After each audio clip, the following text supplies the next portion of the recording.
Hi, this is Alex Kudryavtsev from Cornell University.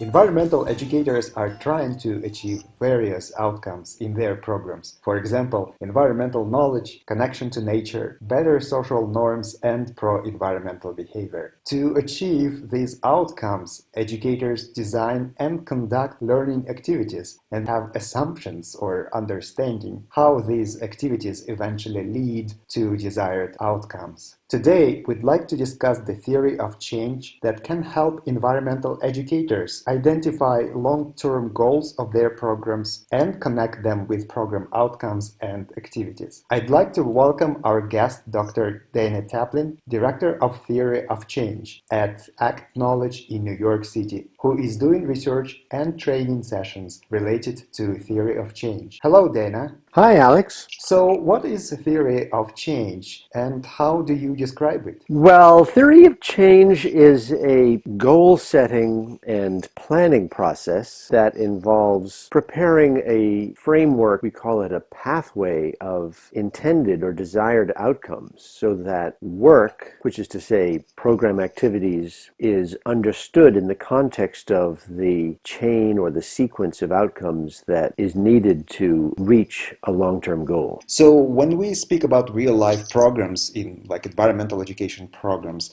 why should educators care about theory of change? Theory of change is a helpful method in understanding, getting a clear understanding and in being able to share among different stakeholders the same understanding of how an environmental education program's activities relate to its goals. And the outcomes are, the word outcome, people often think of an outcome as simply the result of an activity. What happened? How many people were educated? Or what did they learn as a result of the environmental education activity that they participated in? And it's easy to say that if you do this, then the outcome will be that. But in theory of change, you try to reverse that process by thinking first of what is the outcome you need and what outcomes are prerequisites to that. And then you model through, we use just simple box and arrow flowchart technique, but you model how that chain of outcomes works and then what the activities are that are needed and where they fit into the pathway to produce those outcomes. So it subordinates thinking about what you're going to do to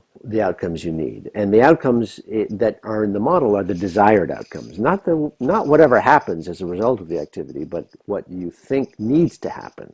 It's a little bit complicated to understand, but I think that in terms of environmental education, or for really anything that involves trying to change people's attitudes or people's knowledge or understanding, it's a very helpful program for understanding the relationship between what you do, all the program activities, the educational activities, and so on, and what results from it. We begin with, the ideal method is to begin with a long-term goal and to really define that clearly and succinctly, and then to do a backward mapping process where you fill in or you drill down a pathway to get to that goal. So the pathway consists of outcomes. Those are the building blocks, but the outcomes that are prerequisites or preconditions to that long-term goal. So you can have a kind of a flowchart with, 12 or 24 or any number of outcomes that bring you down from the long term to the very short term that relate very specifically to what you're doing concretely now. And then you can, if you really develop the theory of change, you can fill in the rationales for why each of these outcomes is related on the chart to the next one, and indicators. You can develop indicators for, if it's an evaluation context, to understand monitoring and evaluation, to be able to measure, are you achieving progress on the theory as the program goes along? Is the theory right? Are you learning more a year or 2 years later that would tell you, well, you didn't quite have the model right and you need to change it? And the software that we developed and are using increasingly, there are interactions between all those elements of the data that help you make the theory very tight between the different elements, which include the means of measuring the outcomes themselves, the causal or logical relationships between the outcomes, and the interventions or the program activities that help to make the outcomes happen. Um, I just wonder, how do I build those connections? Do I use some theories, let's say from psychology, from ecology, to explain the links between my activities and outcomes? Or do I build on my own expertise? Typically, what happens in the process of constructing a theory of change is one or usually a series of in-person sessions in which somebody leads the group of proponents or people who are involved in doing the education program through a process of determining what the goals are and what the preconditions to those goals are. And so in that case, it would really be largely about your experience and understanding and expertise, and then trying to together construct a model that you collectively feel is the clearest depiction of what you want to happen, what has to happen for that to happen,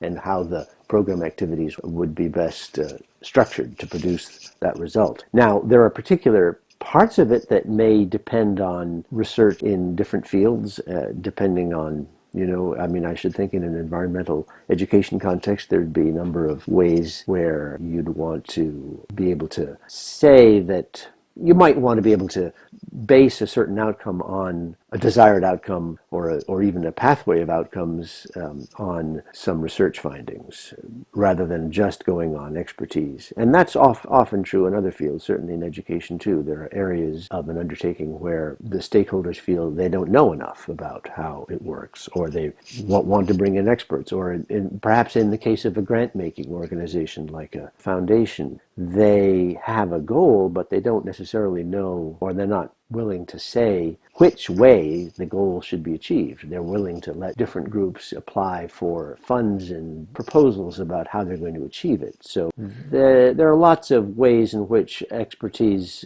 or just, a common understanding of what's going to work isn't quite enough to base some plan on. And therefore more research, or at least reference to existing research, is needed. But often, certainly in the case of smaller scale and youth education programs, we typically do a lot of work with after-school education and community school programs, and there's a lot of knowledge already in the field about what works and how to bring in the parents and the families and so on. And so usually the educators sit down and come up with very tight theories of change just based on what they know. Well, that's so interesting, and I can imagine that theory of change can help us build and design environmental education programs. And how about theory of change helping us to evaluate our programs? Well, that's a good question. People do often want to use theory of change to design something, sort of as a forward planning method, but I shouldn't say but. There's nothing wrong with that. But I do think that it can be very helpful as a monitoring and evaluation method, and maybe in particular as a way of looking at something that's already going on. If you already have an environmental education program in place, or parts of it in place, it's an excellent, theory of change is a great way of looking at how that's working now. What are its goals? What are the preconditions to those goals? How are the program activities related to those goals? Are there gaps in what the program is doing that they can be revealed by modeling it in this theory of change method? So it's a great way of clarifying the logic of an existing program, sort of looking at it reflectively and critically from within to understand how it's working and be able to communicate what the different parts of it are, how logically they link together. Well, thank you so much, Dana. I think that theory of change is so helpful. It can be so helpful for many environmental educators who want to improve, design, or just reflect on their environmental education programs. Thank you so much. Bye-bye, Dana. Goodbye, Alex. Thanks.